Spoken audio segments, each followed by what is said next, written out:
Hi guys, welcome to my YouTube channel, and today I'm so excited to have you back.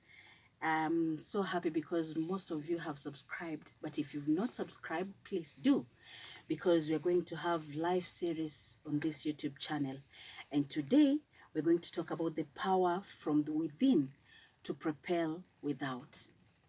Most people convince themselves of anything, but the question is, where does all this conviction come from?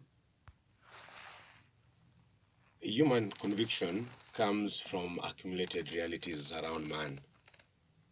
We have education playing a bigger role for conviction. From historical nature, people have always kept students among themselves or pupils or somebody to mentor, somebody to nurture, because we want to pass on our convictions. So the source of the convictions people carry is one in the nature of their existence people have always given to another, be it the biology, be it the nature surrounding them, be it the histories, be it the knowledge, be it the workmanship, craftsmanship, call it anything that human beings use for survival.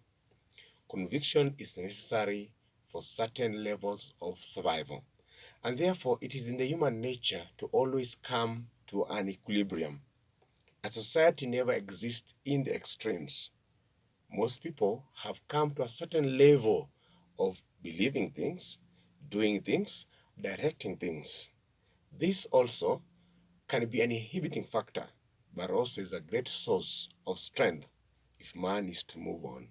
We move from what we stand for.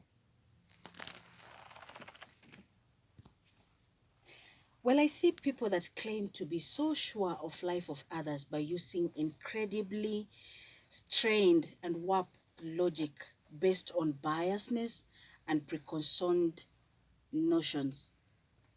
What if they are disillusional? Is there reality about the same? What if there is some truth in it?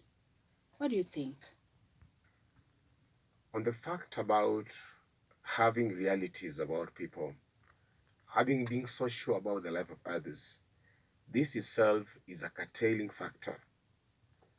No human being is permanent on certain level.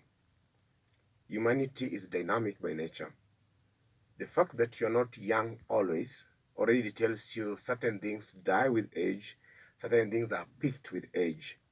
From the onset in the mother's womb to the onset of the earthly life, every moment human being adjusts for a better thing and always seeks a best thing. So we leave one conviction to pick another. And so being so sure about the life of another person may want to mean that human beings are just fixed in time.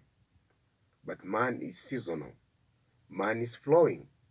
And as man flows, therefore, ideas are gathered, things are shed. And as man gathers new ideas and sheds old things, then change, as philosophers will say, is inevitable. So man will pick on new being. At one moment, this man or woman will shed off certain things. We've seen people change and say, I've changed my mind. We have seen people resign. We have seen people confess that they were wrong. But the idea of so and so is beautiful, so and so is ugly, so and so is big, so and so is wealthy. This is a comparative way that man lives. Many people left alone in the world today will do nothing because they have created into them and cultivated the art of seeing their life in the mirror of the neighbor. If my neighbor buys a car, I need a car. If my neighbor builds a bigger house, I need a bigger house. So that many people will not create a certain standard, will not have their own dreams, will not fashion something. It will always be in reflective to what others have done.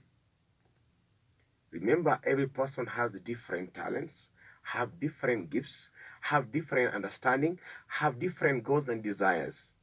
But the society today wants to coil people together, fix them in a certain boat, and expect them to swim the same way, to sing the same tone, to hit the same pitch, and at the same time to produce the same results.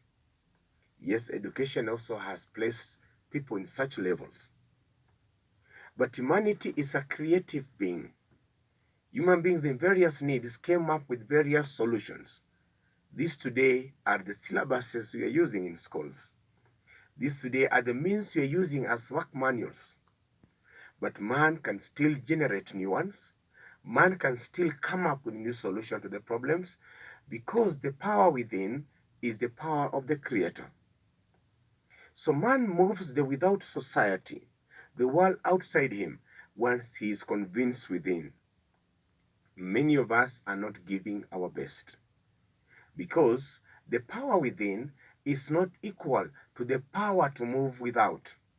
And so many people are wishing one day they'll be able to do this. Another day, they'll be able to do another. Another day, they'll achieve this and the other. We are saying that inasmuch as all of us will want to learn things, self-knowledge should be the first. If I can colonize my mind, if I can colonize my behaviors, if I can have reason why I do what I do from within, not blaming others. My uncle said this to me. My grandmother said this to me. My friends want this of me. When I ran away from that gap of living because others wanted this, and now doing things because I'm convinced from within, then I am unstoppable. And when I become unstoppable as a human being, then I achieve the best for the world. I become a gift to the universe. So we are saying, if man from within, woman from within, is able to marshal all his strength and powers, then man and woman today will become a gift to the universe because the power to change the world, God already instilled in the person. Jesus will ask us to see ourselves first. We are not better because somebody else is lower than us. We are not worse because somebody else is upper than us. But we can be all this if we can live the best of our being every day. So we are proposing this, that do not battle because of others. Do not struggle because of others. Struggle because from within you, there's power to come up a greater thing. Well, that's our take. And we thank you because I am sure and I'm certain that you're learning, and every day is a learning process. So if you've not subscribed, please subscribe because you're missing a lot. And from us, we wish you all the best because we know you're going to live within and not without.